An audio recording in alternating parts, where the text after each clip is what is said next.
Yang saya rasa kecewa apabila menonton televisyen 2 hari lalu, media kerajaan seperti televisyen yang ditakbir kerajaan Barisan Nasional kita sendiri membuat satu serangan pribadi terhadap saya.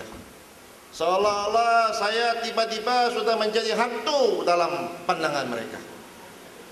Seolah-olah saya seorang pengkhianat kepada negara. Seolah-olah saya seorang yang tamak pribadi. Dia cakap, Dr. Mahathir cakap pada waktu dia seorang Perdana Menteri bahawa kalau Barisan Nasional dia hanya memerlukan Sabah dan Sarawak untuk mendapat majoriti 2/3. Bermakna Sabah, Sarawak tak ada pun boleh bentuk kerajaan juga. Itu pada tahun 1990. Tetapi hari ini pada 8 hari bulan Mac, selepas kerajaan pusat kehilangan banyak kursi dan 5 negeri di Semenanjung, kedudukan dan peluang untuk rakyat Sabah yang sudah menunggu 45 tahun ini seharus meningkat. Kerana ini adalah satu peluang jendela, window of opportunity yang saya sebutkan. Sekarang kalau bukan Sabah, kalau bukan Sarawak, kerajaan pusat sudah jatuh. Kita juga orang Malaysia. Kita juga berhak menikmati apa yang dinikmati di lain-lain negeri di Semenanjung. Bagi kita, rakyat Malaysia yang setia di negeri Sabah ini menuntut apa yang kita rasa yang patut kita dapat. Tidak salah.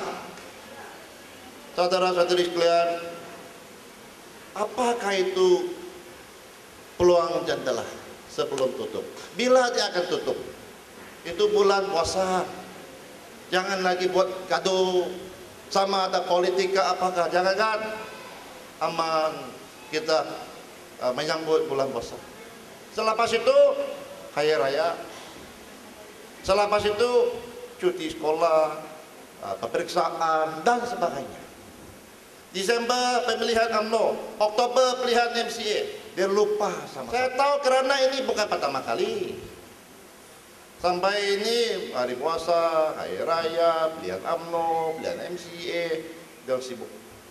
Orang-orang di pusat pun penat sama kita. Ini Sabah saja. Kan? Jadi waktu itu peluang masih ada, kita buat yang sesuatu. Kerana dia datang, dia kasih sikit, gula-gula sikit, ini sikit. Ini supaya kita sementara tahan saja. Kalau sudah tutup, tunggu lagi 50 tahun. Saya sudah umur 50 ini kan. Saya mula politik umur 26, sudah 24 tahun saya. Tunggu lagi 50 tahun, saya sudah dibawa. Dalam perlembagaan Malaysia dan perlembagaan negeri Sabah, bahawa Dewan Undangan Negeri Sabah dipilih oleh orang Sabah. Ketua Menteri Sabah dilantik daripada majoriti adun di Sabah, dilantik oleh Tuan Yang Terutama. Jadi ini dalam perlembagaan otonomi. Otonomi ini kuasa kita sendiri. Ini bukan melawan undang-undang, saudara-saudari sekalian. Segala yang kita minta ini selaras dengan perlembagaan negara. Maka kita minta supaya otonomi itu dikembalikan. Bukan perkara baru. Kerana dulu zaman Perikatan USNO misalnya, Ketua Menteri dilantik daripada Sabah sendiri. Selepas Parti Berjaya, selepas itu Parti BBS. Parti yang menang di Sabah, dia jadi Ketua Menteri dan kerajaan di Sabah. Itu adalah otonomi yang ada dalam perlembagaan. Tetapi hari ini,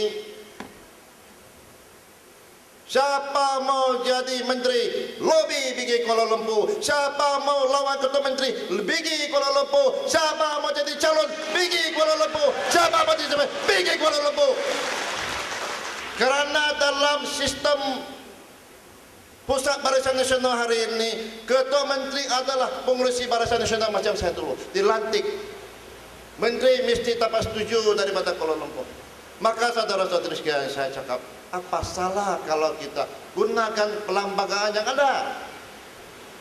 Adun-adun dilantik, parti-parti Negeri Sabah seperti SAPP boleh tanding di mana kita saja, tertaluk kepada rakyat. Sokong Sabah kita tidak, termasuk di kawasan Karambulai.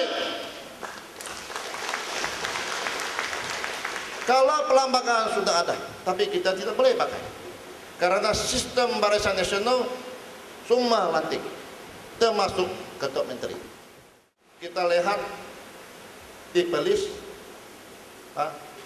Perdana Menteri lantik Syahidan Kasim Menteri Besar. Adun-adun Perlis UMNO sendiri bilang tidak, tidak. Lain orang juga jadi Menteri Besar. Kenapa Perlis kecil bayan negeri boleh, Sabah tidak boleh? Di Terengganu, Perdana Menteri mau lantik Idris Yusuf sebagai Menteri Besar, bukan? Tuanku di Terengganu dia mau lantik satu, Ahmad Said, satu saja adun yang itu jadi Menteri Besar. Jadi juga. Kenapa Terengganu boleh? Kenapa Perlis boleh? Sabah tak boleh? Ini bukan bercanggah dengan undang-undang. Maka otonomi yang kita minta ialah supaya kuasa membentuk, memilih dan membentuk kerajaan negeri di tangan dan di kuasa orang di Sabah.